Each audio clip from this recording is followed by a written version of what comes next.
So how did Victorian women go to the bathroom in all those layers? Well, the simple answer, short answer, is split crotch drawers, and these are drawers from mid 19th century. And obviously, you can see they're closed in front, but in the back, they're completely open. And obviously, this is still ties. I haven't been able to figure out how to tie it, but you can tie it around your waist. And you could either wear it over your chemise or under your chemise. I find it easier to wear under my chemise. In the later part of the 19th century, you may have had combination drawers, but I don't have those yet, so I have these drawers for now. So, yeah.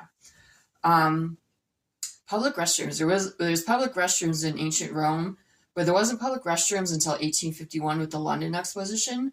So, and that was really for men only. So women didn't have their own specific private restrooms until like the late 1880s, early 1890s, and that was really only in theaters and hotels.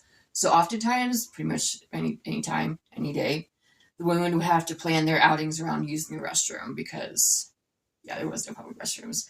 And I'll show you how you did that in just a second. See, I'm on in some of my layers. I have my split crotch drawers on, my chemise, and my cage curling or hoop skirt, as it was called in the 1860s. And you could even do this. Even works with a bustle in the 1880s.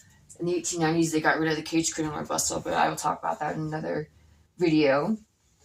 And so you just grab your chamber pot, which I know this is not an original chamber pot, but it's a stand-in for now. And you would just lift up your skirts and then just put it underneath you. You could also squat too, is another thing you could do.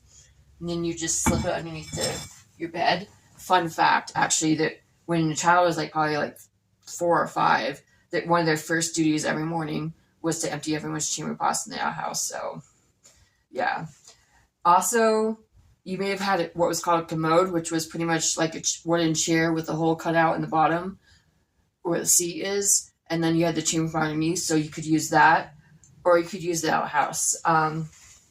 Toilet paper was really rare, so women often used scrapped pieces of newspaper, catalogs.